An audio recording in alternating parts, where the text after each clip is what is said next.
한 가지 양해의 말씀을 드립니다.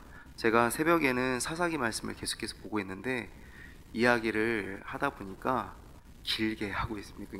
그러니까 오늘 본문은 사실 사사기 10장부터 이어지는 본문이라서 성도님들이 이제 좀 성경책을 찾아보면서 같이 이야기를 보시면 좋겠습니다. 자, 오늘 설교 말씀을 준비하면서 한 가지 떠올랐던 책이 하나가 있었습니다. 현진건 씨가 쓴 운수 좋은 날이라는 책이었습니다. 혹시 내용이 좀 기억나실까요? 네. 줄거리는 이렇습니다. 그 인력거꾼으로 살아가고 있는 김첨지가 주인공이었는데요.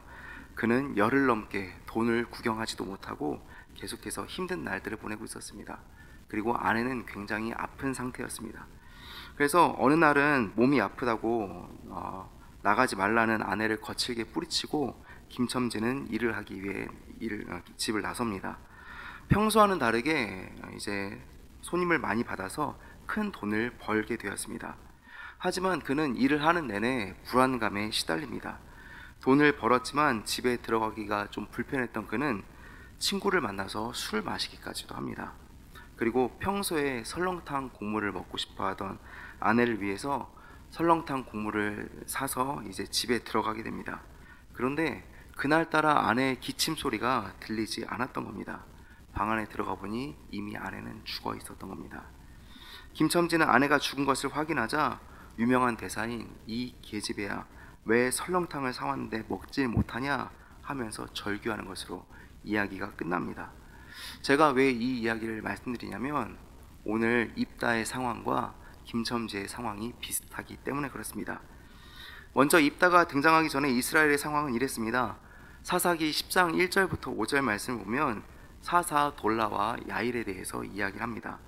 이 둘이 어떤 사람이었고 어떤 일을 했는지는 알 수 없습니다.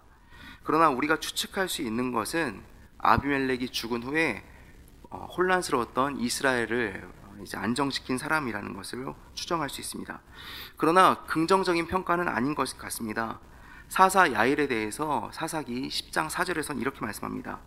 그에게 아들 30명이 있어서 어린 나귀 30을 탔고 성읍 30을 가졌는데 그 성읍들은 길르앗 땅에 있고 오늘까지 하봇 야일이라 부르더라 라고 말씀하고 있습니다.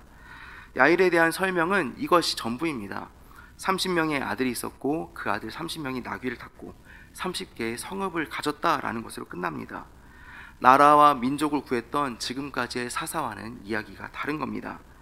이스라엘의 타락이 심해질수록 사사의 질이나 그리고 능력도 함께 떨어지는 것처럼 보이기도 합니다.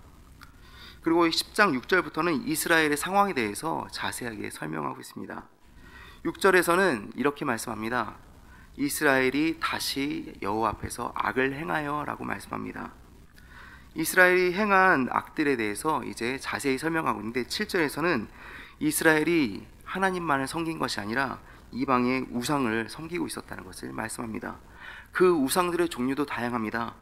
바알과 아스타롯과 아람의 신들과 시돈의 신들과 모압의 신들과 암몬 자손의 신들과 블레셋 사람의 신들을 이스라엘 자손들이 섬기고 있었습니다. 그러나 지금까지 이스라엘을 인도하시고 구원하신 여호와는 버리고 섬기지 않았다라고 말씀합니다. 7절에서는 하나님께서 이런 이스라엘 향해서 진노하시는 것을 보여주십니다. 그리고 이스라엘을 블레셋과 암몬 자손의 손에 파셨습니다. 그로 인해서 이스라엘은 또 18년 동안 이들의 손에 압제당하게 됩니다. 또한 암몬 자손이 요단을 건너서 유다와 베냐민과 에브라임 족속과 싸우게 되었습니다. 이로 인해 이스라엘의 곤고가 심하였더라 라고 말씀합니다. 어려움을 겪게 된 이스라엘이 했던 일은 무엇이었을까요? 하나님께 부르짖는 것이었습니다.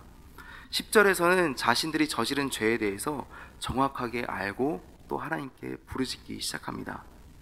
지금까지는 하나님께서 이스라엘이 이렇게 부르짖으면 사사를 세우심으로 구원하셨는데 여기서 하나님의 반응은 약간 다르다는 것을 보게 됩니다.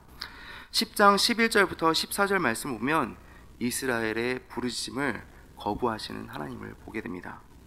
하나님께서는 이미 여러 차례 이방 민족의 손에서 이스라엘을 구원하셨습니다. 그러나 13절에서 말씀하시는 것처럼 이스라엘은 자기들 구원하신 하나님을 버리고 다른 신들을 섬겼고 그래서 하나님께서는 다시는 이스라엘을 구원하지 않으시겠다고 말씀하십니다.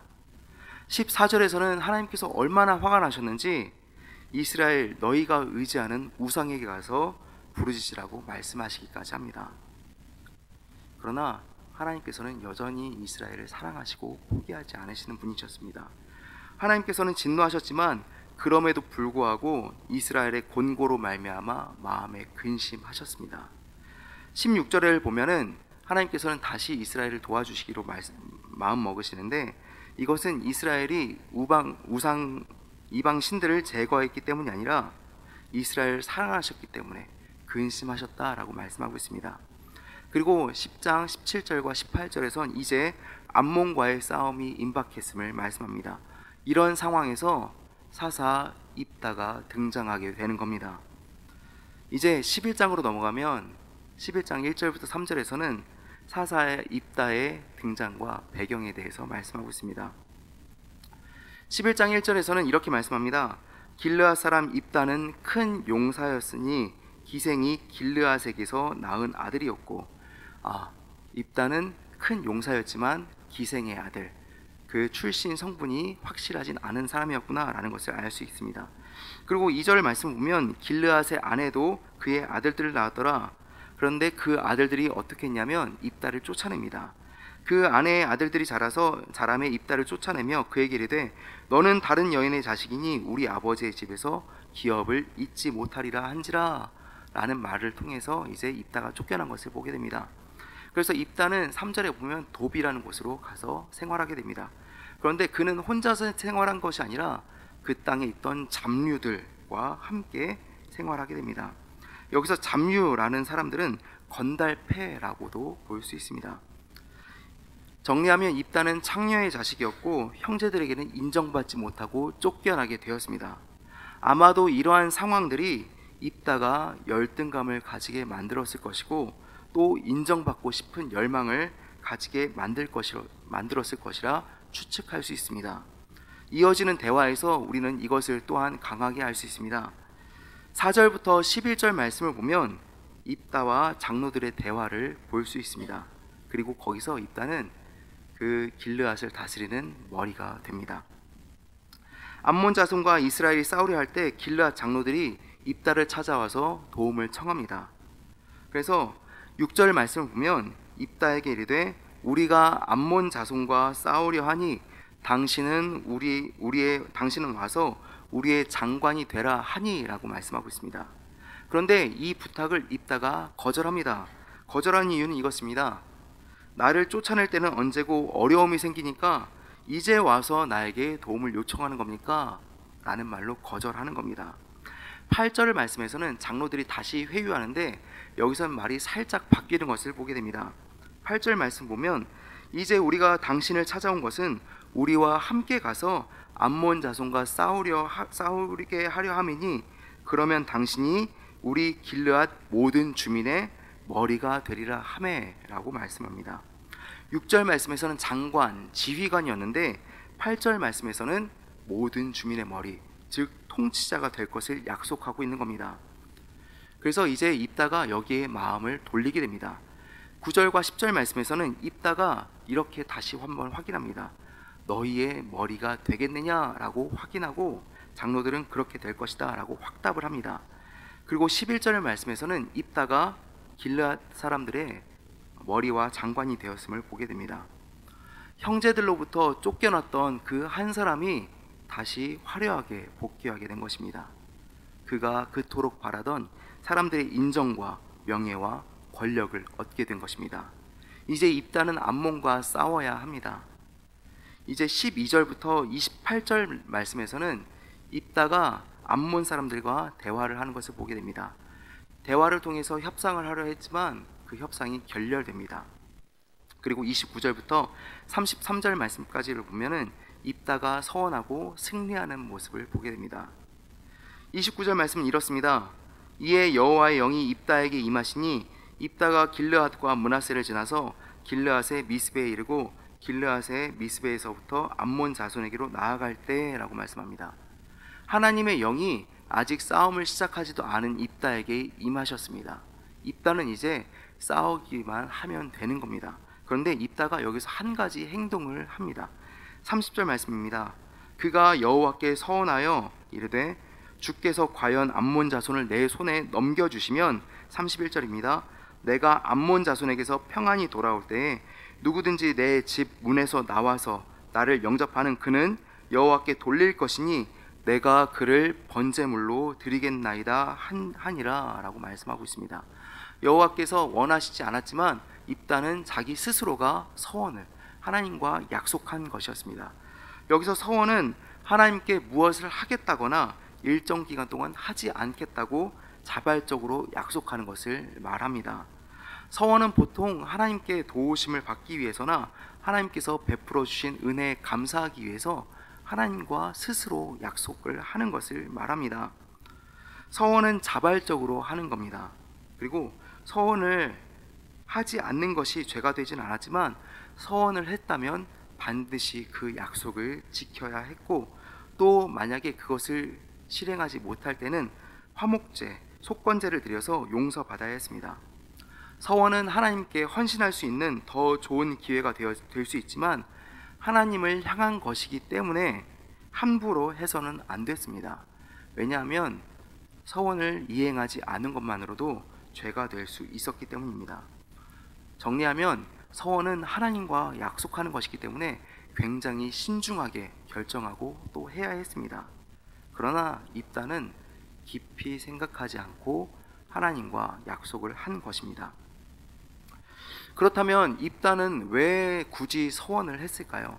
하나님께서 원하시지도 않았는데 왜 서원을 했을까요? 29절 말씀 보면 입다가 전쟁을 하기 전에 또 서원하기 전에 여호와께서 이미 영으로 그와 함께 하셨다는 것을 말씀합니다. 이것은 이미 승리가 보장된 싸움이었다는 것을 의미합니다. 그러나 입다는 거기에 만족하지 않고 스스로 하나님께 서원을 합니다. 서원의 내용도 사실 좀 충격적입니다. 누구든지 내 집 문 앞에서 나와서 나를 영접하는 그는 여호와께 돌릴 것이고 내가 그를 번제물로 하나님께 드리겠다라는 것이 서원의 내용이었습니다. 입다는 누구를 생각하면서 이렇게 서원했을까요? 도무지 그의 생각을 알 수가 없는 겁니다. 입다가 이렇게 서원할 이유를 우리는 이런 절박함 때문이라고 추측할 수 있습니다. 형제들로부터 쫓겨난 사람이 이제는 그 형제들을 다스리는 사람이 되었습니다. 암몬과의 전쟁에서 승리해야지만 그는 이 자리를 유지할 수 있었습니다. 그것을 위해서 하지 못할 것이 무엇이 있겠습니까? 어떤 대가를 치르고서라도 어렵게 얻은 명예와 권력을 지키고 싶은 마음이 입다에게는 있었던 겁니다.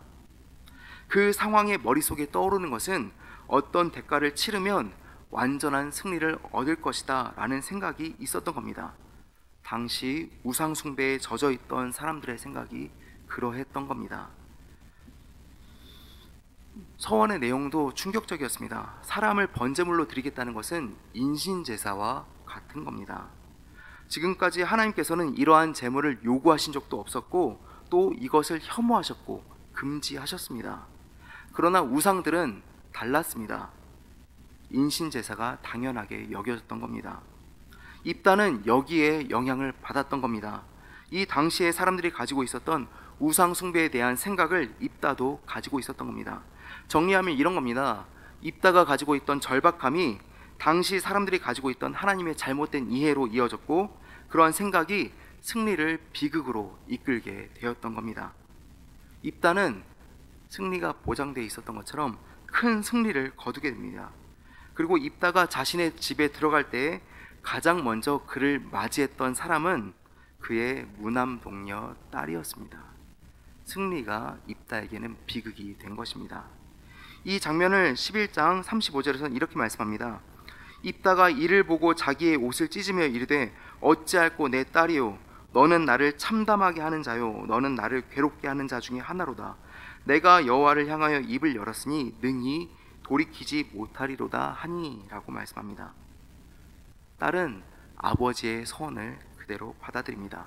그리고 2달 후에 입다는 서원을 딸에게 행하게 됩니다. 그런데 이 서원의 내용에 대해서 2가지 해석이 있습니다.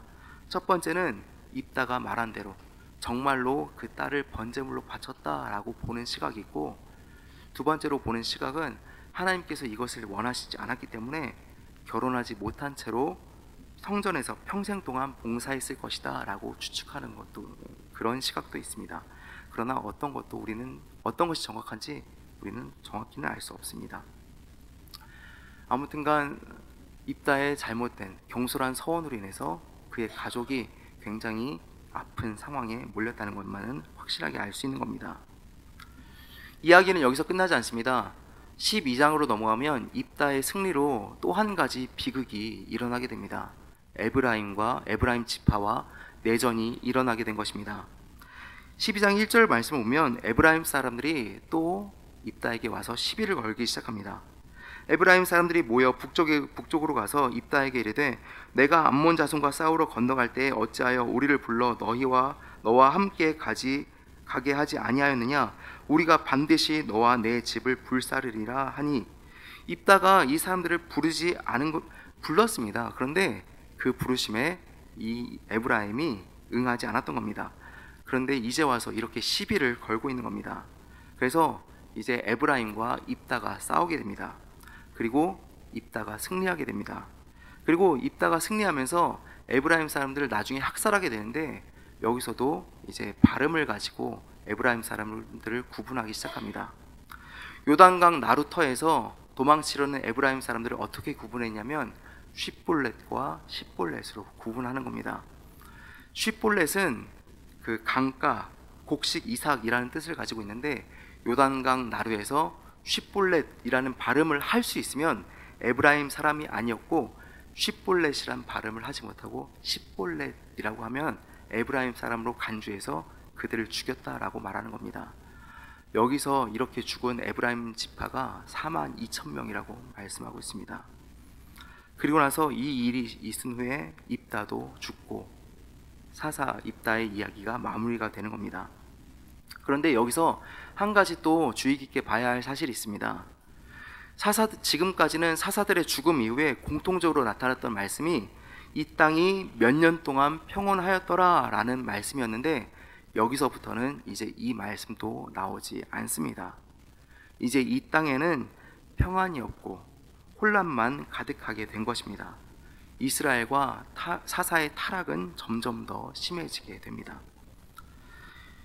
입다가 이런 일을 맞이하게 된 결과는 하나님이 어떤 분이신지 몰랐기 때문에 그의 승리가 비극으로 변해버린 겁니다. 입다는 주님과의 인격적인 만남이 필요했습니다. 입다는 하나님의 이름을 부르기는 했습니다. 그러나 직접 만난 것은 없는 것처럼 보입니다. 주님과의 만남이 있었다면 그가 가지고 있었던 상처들이 치유되었을 건데, 그런 과정을 전혀 찾아볼 수가 없는 겁니다.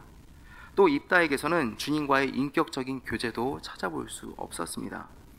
주님을 만나서 주님이 어떤 분이신지 알았다면 경솔한 서원은 하지 않았을 겁니다. 또한 하나님의 영이 임한 순간부터 승리는 보장된 것이었음에도 불구하고 하나님이 어떤 분이신지 몰랐기 때문에 서원으로 자신이 가진 절박함을 해결하려고 했던 겁니다. 하나님에 대한 이해가 없으니까 하나님을 우상의 수준으로 끌어내린 겁니다. 우리가 적용해야 할 점은 이것입니다. 하나님과의 만남이 있는가? 그렇다면 우리 마음속에 있는 상처와 쓴뿌리들이 제거되어야 합니다. 하나님과의 만남을 통해서 그러한 아픔들이 모두 치유되는 저와 성도님들이 될 수 있기를 바랍니다. 그리고 또 두 번째는 이것입니다. 주님과 만났다면 만남으로 그치는 것이 아니라 교제로 이어져야 한다는 겁니다. 하나님을 알아가고 하나님께서 무엇을 우리에게 원하시는지 이해하고 또 실천하면서 오늘 하루를, 그리고 또 한 주를 주님께 온전히 올려드릴 수 있는 저와 성도님들이 될 수 있기를 바랍니다. 기도하겠습니다. 사랑해 주님 감사합니다. 주님께서 함께 하심으로 저희를 주님의 자녀 삼으심에 감사를 드립니다. 하나님, 온전히 주님을 만날 수 있게 해주시옵소서. 혹시라도 우리 마음속에 해결되지 않는 쓴뿌리들이 있다면, 마음속에 상처가 있다면 주님을 만나서 주님의 사랑으로 그 마음의 상처와 쓴뿌리들이 해결되게 해주시고, 거기에 발목을 잡혀서 주님을 제대로 바라보지 못하는 일이 생기지 않도록 우리의 마음과 생각을 지키시고 인도하여 주시옵소서. 또한 기도합니다. 만남으로 끝나는 것이 아니라 주님과 교제할 수 있게 해주시옵소서. 주님과 교제하면서 주님께서 우리에게 원하시는 것이 무엇인지 깨닫게 해주시고 그 깨달은 것을 통해서 오늘 하루를 또 한 주를 주님께 온전히 올려드릴 수 있도록 주님 인도하여 주시옵소서. 늘 함께 하시고 언제나 어디서나 건강과 안전과 그 모든 것들 다 책임져 주시고 만나는 모든 사람들에게 작은 천국을 전하게 하실 줄 믿으며 또한 이 시간 가운데 주님께 감사한 마음을 담아서 예물 드리는 손길들이 있습니다. 하나님, 1,000번째 예물을 드릴 때 그 기도 제목을 누구보다 주님께서 잘 아실 줄 압니다. 하나님, 응답하여 주시고 이 기도가 응답됨을 통해서 주님께 더 감사하고 더 큰 믿음 가지고 살아갈 수 있도록 주님 인도하여 주옵소서. 또한 우리 성도님들 어느 곳에 가든지 간에 재물로 인해서 어려움 당하지 않게 해주시고 언제나 우리 아버지께서 채워주시는 복을 넉넉히 받아 누리며 직장에서 가정에서 언제나 그리스도인으로 살아갈 수 있도록 인도하여 주시옵소서. 함께 하시고 지키실 줄 믿으며 사랑이신 우리 주 예수 그리스도의 이름으로 기도드립니다. 아멘.